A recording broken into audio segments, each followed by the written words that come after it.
qu'est-ce qu'une forêt gourmande? Eh bien, c'est une forêt à manger, c'est-à-dire un boisement qui va être semé à partir de graines ou planté à partir de plants et qui va produire à manger, mais pas seulement. Une fogo, ça nourrit et ça protège aussi les sols et la biodiversité, ça stocke du carbone également, grâce aux arbres et à toute la matière organique créée. Une fogo, ça peut pousser partout pour des objectifs divers. Un objectif qui peut être agricole, environnemental, qui peut être aussi scientifique ou vivrier. Ça peut également pousser dans un but éducatif sur l'espace public au service des communs, et j'y reviendrai. Alors voilà, la forêt gourmande, au départ, un grand pré-vide. Et maintenant, randonner dans cet espace, c'est se promener dans des zones qui sont changeantes. Tantôt une savane fruitière dense, tantôt une petite jungle alimentaire de climat tempéré. La fogo, c'est une agriculture invisible, sans champs ni tracteurs. C'est une agriculture déguisée en forêt. Mais elle est mosaïque et irrégulière, cette forêt, c'est bien mieux pour sa santé. Et puis, vous voyez, toutes ces formes, ces couleurs, cette diversité. Dans le jardin expérimental, sur 2,5 hectares, on va retrouver plus de 1000 espèces alimentaires différentes. Des arbres, des arbustes, des lianes et de petites plantes de lumière et d'ombre. Et tout ceci va pousser et produire ensemble, sans arrosage, sans travail de sol ni fertilisation. Alors pour bien réaliser cette diversité, si on comptabilise par exemple le pommier, le chou perpétuel, la vigne ou le pacanier, c'est-à-dire l'arbre qui va produire les noix de pécan, ça ne représente pour nous que 4 espèces sur les 1000 évoquées. Dans la fogo, les vignes redeviennent libres.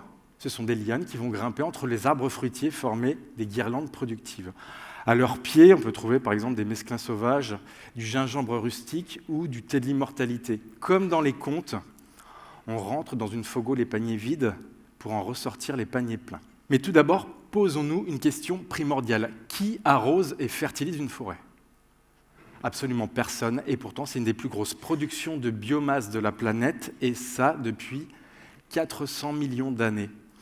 En fait, sur l'immense majorité de la planète, que va-t-il se passer, selon vous, si on abandonne une parcelle de terre nue, qu'elle va redevenir en libre évolution et qu'il n'y a pas de présence d'herbivores? Eh bien, cette parcelle, elle va se végétaliser des herbes jusqu'aux arbres, elle va s'enforester. C'est pourquoi, selon le climat considéré, on va avoir différents types de forêts sur la planète, des forêts qui peuvent être boréales, tropicales, méditerranéennes ou tempérées. En fait, la forêt, c'est des espaces en volume, c'est de la verticalité qui s'exprime. On peut aller plus loin même et dire que la forêt, c'est la forme adulte des paysages. Et pour nous, c'est le modèle. Dans le même temps, on va trouver l'agriculture qui, elle, utilise préférentiellement des plantes qui sont annuelles, comme des céréales, et qui va aboutir à des paysages qui sont vides, en monoculture, avec peu de volume, qu'on peut même dire des paysages en 2 dimensions. Dans ces paysages simplifiés, comme des steppes, on va y passer beaucoup de temps et d'énergie, et surtout, on va recommencer chaque année le même travail. Alors oui, l'agriculture, c'est notre fond culturel, on est une civilisation de l'herbe. Mais est-ce pour autant un modèle universel? Non, car il existe aussi des civilisations de l'arbre, des planteurs d'agroforêts. Et pour ces peuples, la majorité des calories alimentaires proviennent de paysages boisés. Et ça change tout. Voulez-vous nourrir? Plantez des arbres. Voulez voir revenir l'eau? Plantez des arbres. Vous voulez être ombragé et atténuer les problématiques climatiques? Plantez des forêts. Et à ce propos d'ailleurs, les agroforêts sont le seul modèle agricole au monde capable de maintenir le couvert arboré. Alors d'un côté, on va retrouver l'agriculture, une sorte de 2D répétitive, et de l'autre, les forêts à manger, une 3D alimentaire qui grandit dans l'espace et dans le temps. Une fogo, c'est un peu une réalité augmentée, faite d'un choix réfléchi d'arbres, d'arbustes, d'herbes et de lianes. Et tout ceci va produire des comestibles. Et ces comestibles, on va les appeler des forestibles. Je pense par exemple à des graines, à des noix, à des fruits, à des fleurs alimentaires, à des tubercules, à des feuillages. Car oui, on va aussi manger les feuilles de certains arbres, des arbres légumes. Alors pour bien réaliser, faire un comparatif par exemple avec une salade et le temps nécessaire à la production de cette salade, de la graine jusqu'à l'assiette, en passant par la gestion des limaces. Parce que c'est petit une salade et c'est très vite mangé, et après tout le travail est à recommencer. Dans le cas d'un arbre légume, vous allez le planter, patienter un peu, et après pouvoir faire des cueillettes dessus pendant des dizaines et des dizaines d'années. Imaginez un peu la praticité. En fait, ce modèle d'arbre légumes a existé en Europe hier encore. On consommait les feuilles et les jeunes pousses des tilleuls. On faisait aussi de la farine de leurs feuilles qu'on allait ajouter à différents plats, comme par exemple des potages ou des gâteaux, pour en améliorer le profil nutritionnel. Je pourrais vous parler aussi du cédrel de Chine, puisque 95% des goûteurs l'adorent. C'est un arbre dont le feuillage a un goût entre l'oignon et la cacahuète. On en fait des pestos, on en fait des pousses de légumes sautés. Et d'ailleurs, vous voyez différents plats qui vont être préparés avec les ingrédients de la forêt, les ingrédients issus de tous les étages d'ailleurs de cette forêt. Soit ces plats sont préparés en interne dans l'association dans un but de recherche culinaire, soit ils sont proposés à des chefs, à des restaurateurs, à des cuisiniers qui sont de passage ou qui travaillent avec nous et qui sont désireux de rencontrer, de découvrir 1001 nouveautés. Alors oui, cette cuisine, ces ingrédients et ces plats sont bons pour le goûteur, mais ils sont aussi bons pour sa santé et pour celle de la planète. Car plus on va manger à partir de ce type de forêt, eh bien plus on va en planter. Et ça, c'est le principe même de la reforestation nourricière. Alors pour les personnes intéressées, je suis venu avec un sac de graines que je pourrais vous distribuer à l'issue de la présentation et vous apprendre à semer la forêt, mais on voit ça tout à l'heure. On revient dans le concept, dans les forestibles eux-mêmes, puisqu'on va pouvoir, à partir de ces espaces, produire encore d'autres sortes de nourriture, par exemple des épices, des sirops de sève, des produits de la ruche, des champignons, de petits élevages aussi. En fait, il y a toutes les ressources connues, comme des pommes, des kakis, des noisettes, mais également des tomates ou des poivrons en clairière potagère. Et il va y avoir surtout un énorme renfort avec des espèces jusqu'alors inconnues, arbres légumes qu'on a évoqués, mais aussi arbres à guacamole, arbres à concombre, légumes perpétuels, lianes endives ou encore manguiers rustiques. Bref, là, un tout petit échantillon pour vous mettre en appétit et vous montrer ce qu'il est possible de produire dans une forêt à manger. Car dans nos modèles actuels, on consomme juste entre 30 à 60 espèces végétales, tout au plus, dont une partie importée. On parle pourtant de 7000 espèces alimentaires en climat tempéré. Oui, 7000 espèces, ça paraît vertigineux et ça l'est, mais aucun problème, il est tout à fait possible de se former, d'apprendre pas à pas, de monter en compétences. En fait, toutes ces données, ces usages des plantes sont compilés depuis des années. C'est un travail d'ethnobotanistes et de passionnés que vous allez pouvoir retrouver dans différents ouvrages et dans des bases de données. Alors, l'autre grande différence entre l'agriculture et les forêts à manger, c'est le gain de temps. En Amérique du Nord, des chercheurs viennent de documenter une forêt jardinée abandonnée depuis 150 ans et toujours productive. Mais c'est bien normal, car dans ces espaces, à terme, on n'a quasiment plus qu'à se promener et à récolter. Ce sont des jardins presque sans jardiniers. Le travail va donc consister plutôt à faire les récoltes, à transformer les forestibles, à les stocker aussi. On redécouvre des pratiques enfouies en nous, on se reconnecte à notre ADN de cueilleur-préleveur, et peut-être on peut aller plus loin même et dire que planter une forêt à manger, c'est comme une introspection dans la mémoire collective de notre espèce. Et d'ailleurs, en parlant d'introspection, il y en a certains, je le sais, qui se demandent comment j'en suis arrivé à créer la forêt gourmande, comment tout ceci a commencé. Alors, une remontée dans le temps, vers mes 8 ans, je suis en Haute-Marne dans un appartement, je joue au super-héros, à côté, la télé est allumée et passe des images de famine, de déforestation. Je revois encore les bulldozers dévaster les tropiques. Quelle violence, manquer de nourriture dans une nature si prolifique, détruire une nature si magnifique. Alors, si c'était ça le monde des adultes, je n'y voyais qu'aberration et séparation. Heureusement, il y avait les amis, Aurélia et Thomas, heureusement, il y avait les vacances libres en Bourgogne, chez mamie, à parcourir à l'infini les étangs, les forêts. Autre temps, autre lieu, fin des années 2000, je suis infirmier en Afrique, dans un dispensaire de brousse pour des enfants polyhandicapés. Ce dispensaire était situé aux portes d'une forêt tropicale, habitée de caméléons, de lémuriens, d'oiseaux. Cette forêt avait une apparence complètement naturelle et sauvage, et pourtant elle avait été complètement plantée. Mes collègues y allaient avec une machette et ramenaient des kilos de fruits sucrés et des feuillages d'arbres à manger, notamment du moringa, peut-être un des meilleurs légumes qui soit. Et finalement, cette découverte de feuilles d'arbres à manger est un vrai choc culturel pour moi, comme la réalité même du dispensaire en fait, parce qu'on aurait pu se dire la brousse et les infirmités, ça va être compliqué, mais pas du tout. Mes collègues chantaient à longueur de journée pour les enfants qui étaient incroyablement rieurs et vivants, et ça en colorait tout le dispensaire. Alors oui, j'ai énormément de gratitude pour cet endroit et pour cette forêt.